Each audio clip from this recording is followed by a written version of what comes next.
የሚበላ ነገር ትፈልጋለህ? የሚበላ ነገር ትፈልጋለህ? የሚበላ የሚበላ ይሄ ቀጥታ እንግሊዘኛው ሲጻፍ ፊደላቱ ማለት ነው። ነገር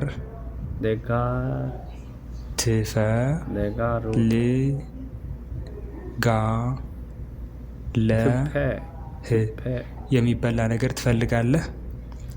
ያው እንግሊዘኛው አይደለም፣ እንግሊዘኛ በአማርኛ በሚለው ነው። የሚበላ ለሚለው እቺ እዩዋት፣ በእንግሊዘኛ ቃላት ወይ ፊደላት ስንጽፋት ነገር የምትለዋ ደግሞ እዚህ ላይ ያለች NEGER። ትፈልጋለህ የሚለው ደግሞ እዚህ ላይ ያለላችሁ ትፈልጋለህ። ስለዚህ አናባቢዎቹና ተነባቢዎቹ መለየት እንድትችሉ ነው ዋናው ዓላማው እንጂ ቀጥታ እንግሊዘኛ አይደለም። የሚበላ ነገር ትፈልጋለህ ጥያቄ ነው። አይ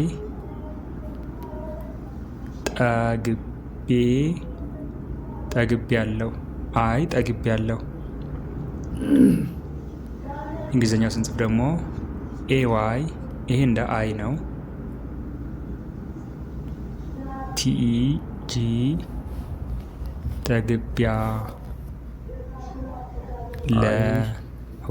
ጠግቤያለሁ። ይኸው አይ እቺ አሁን ጊዜ በኤ ነው የምትወከለው። እቺ ይህ ደግሞ እቺ ይህ ስድስተኛ ስለሆነች ዋይ ብቻዋን ትሆናለች። ዋይ ብቻዋን እናስቀምጣለን።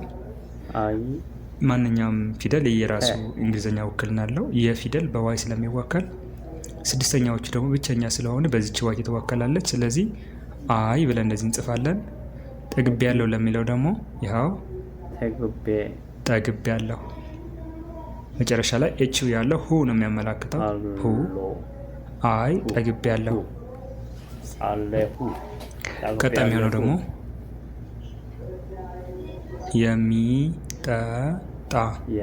የሚጠጣ ነገር ትፈልጋለህ? የሚጠጣ ነገር ትፈልጋለህ?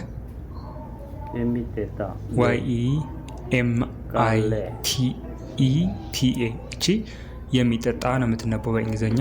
የሚጠጣ ነገር ደግሞ ከላይ ቅድም የጻፍነው ተመሳሳይ ነው። NEGER ትፈልጋለህ። ህ ብቻዋ እዚህ ጋር ኤች ትሆናለች ማለት ነው፣ ስድስተኛ ስለሆነች። አጠቃላይ ስናየው እቺ የሚጠጣ ለሚለው ናት እንግሊዘኛዋ። ነገር የምትለው በአማርኛ ደግሞ እንግሊዘኛዋ እዚህ ጋር አለች። ትፈልጋለህ ለሚለው ደግሞ እዚህ ጋር ያለላችሁ ልክ መጀመሪያ እንደጻፍ ነው። የሚጠጣ ነገር ትፈልጋለህ? ጥያቄ በጥያቄ መልክ ነው። ያው ብዙ ጊዜ ጣ ፊደል እንደ ቲ በቲ ነው የሚወከለው።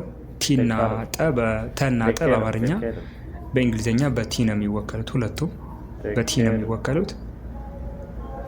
ቀጣሚ ነው አዎ ቡና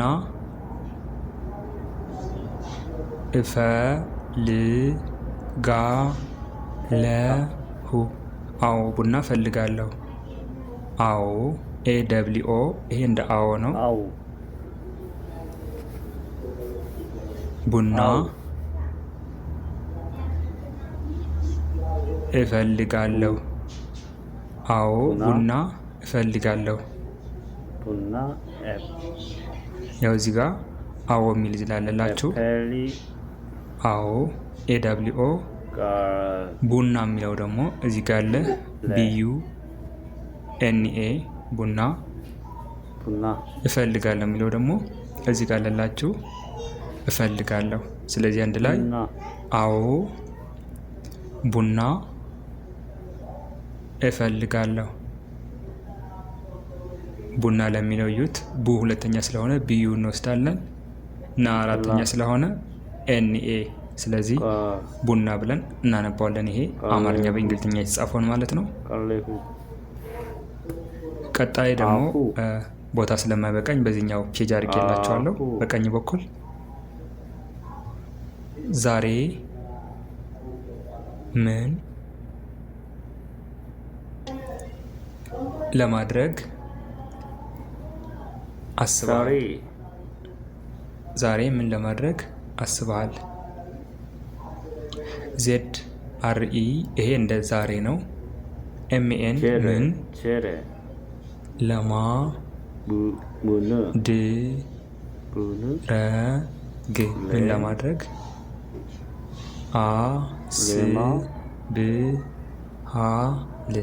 አስበሃል። ያው እዚህ ጋር ዛሬ ለሚለው እዚህ ጋር አለላችሁ። ምን ኤምኤን ስድስተኛ ስለሆነ ሁለቱም አናባቢ የላቸው። ለማድረግ የሚለው ደግሞ እዚህ ጋር አለላችሁ። ለማድረግ አስበሃል የሚለው ደግሞ እዚህ ጋር አለ። ዛሬ ምን ለማድረግ አስበሃል? ዛሬ ምን ለማድረግ አስበሃል? በዚህ መልኩ መጻፍ እንችላለን። እንግሊዘኛ አማርኛ በእንግሊዘኛ መጻፍ ስንፈልግ ማለት ነው።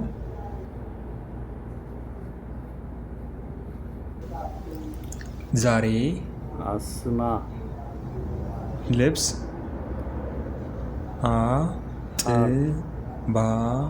አጥባለሁ። ዛሬ ልብስ አጥባለሁ። ዜድ ኤአርኢ ዛሬ ልብስ ሶስቱም ስድስተኛ ስለሆነ አናባቢ የላቸው። ሶስት ፊደል ብቻ ነው የሚሆነው። አጥባለሁ። ዛሬ ልብስ አጥባለሁ። እንግዲህ ይቅርታ በስተጀርባ የሚገቡ ድምጾች ይኖራሉ።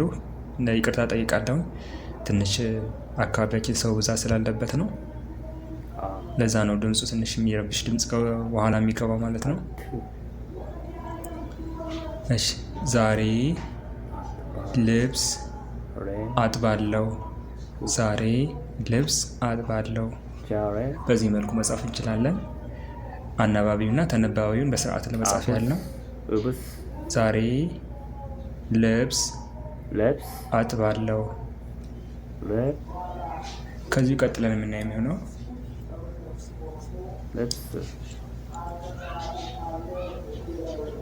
ምሳ አብረን መብላት እንችላለን።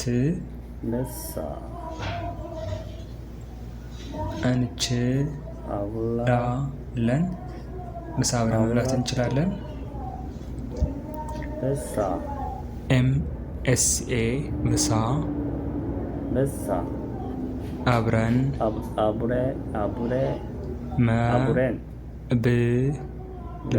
መብላት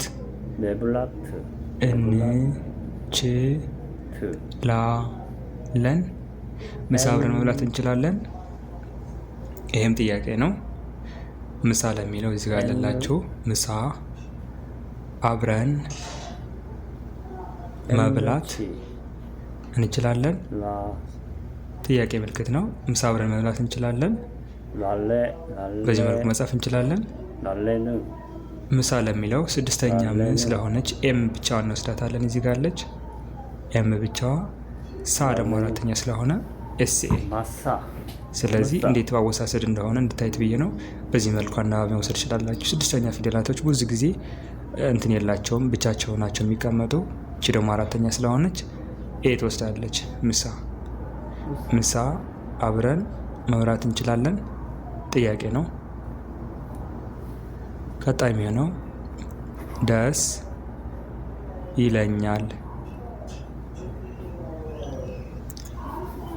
አብረን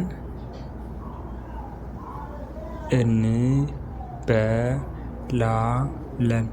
ደስ ይለኛል። አብረን እንበላለን።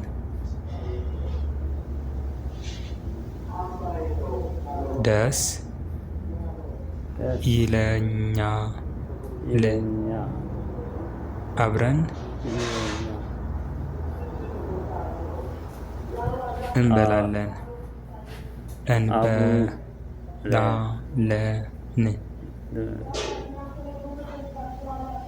ደስ ይለኛል። አብረን እንበላለን። ብለን በዚህ መልኩ መመለስ መጻፍ እንችላለን። ደስ ይለኛል አብረን እንበላለን። በዚህ መልኩ እንግሊዝኛ በአማርኛ መጻፍ እንችላለን። ውድ ቤተሰቦች ለዛሬ እዚህ ላይ ይብቃን። በቀጣይ ደግሞ ሰፋ አድርጌ ይዤላችሁ መለሳለሁ። ከዚህ በፊት የሰራኋቸው ቪዲዮዎች ግን ደጋግማችሁ እዩዋቸው። ዋናው ዓላማው የዚህ ቪዲዮ ምንድነው? እንግሊዝኛ መማሩ ሳይሆን ዋናው እሱ ሳይሆን አማርኛ የተጻፉ ነገሮች ወደ እንግሊዝኛ እንዴት አናባቢያቸው በስትክክል ማወቅ እንዳለብን የሚያሳይ ነው። በቀጣይ ደግሞ አዲስ ቪዲዮ ይዤላችሁ መለሳለሁ። ለዛሬ እዚህ ላይ ይብቃን። ቪዲዮ ከተመቻችሁ ላይክ አድርጉልኝ። ሰላም ሁኑ።